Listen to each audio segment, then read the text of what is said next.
ಇನ್ನು ನನಗೆ ಖಂಡಿತವಾಗಿಯೂ ಅನ್ನಿಸ್ತಾ ಇದೆ ಇದು ಕಾಂಗ್ರೆಸ್ ಪ್ಲಾನ್. ಇಂತಹ ಘಟನೆ ಸಂಭವಿಸಿದ್ರೆ ಅದಕ್ಕೆ ಹರಿಪ್ರಸಾದ್ ಹೊಣೆ ಅಂತ ಹೇಳಿ ಬಿಕೆ ಹರಿಪ್ರಸಾದ್ ಅವರ ಹೇಳಿಕೆಯ ವಿರುದ್ಧ ಸದಾನಂದ ಗೌಡ ವಾಗ್ದಾಳಿ ನಡೆಸಿದ್ದಾರೆ.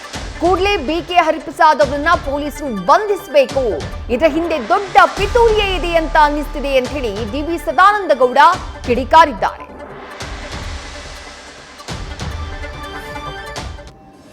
ನನಗೆ ಖಡಾಖಂಡಿತವಾಗಿ ಅನ್ನಿಸ್ತದೆ, ಒಬ್ಬ ಕಾಂಗ್ರೆಸ್ನ ರಾಷ್ಟ್ರೀಯ ಪ್ರಧಾನ ಕಾರ್ಯದರ್ಶಿಯಾಗಿ ಕೆಲಸ ಮಾಡಿದವರು, ರಾಜ್ಯಸಭಾ ಮೆಂಬರ್ರಾಗಿ ಇವತ್ತು ವಿಧಾನ ಪರಿಷತ್ ಸದಸ್ಯರಾಗಿರುವವರು.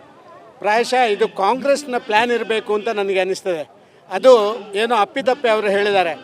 ಏನಾದರೂ ಅಂಥ ಕೆಲಸ ಕಾರ್ಯಗಳಾದರೆ ಹರಿಪ್ರಸಾದ್ರೇ ಪ್ರಥಮ, ಅವರನ್ನೇ ತಕ್ಷಣ ಬಂಧನ ಮಾಡಿ ಅವರನ್ನು ತನಿಖೆ ಮಾಡಿದರೆ ಖಂಡಿತವಾಗಿ ಗೊತ್ತಾಗುತ್ತೆ.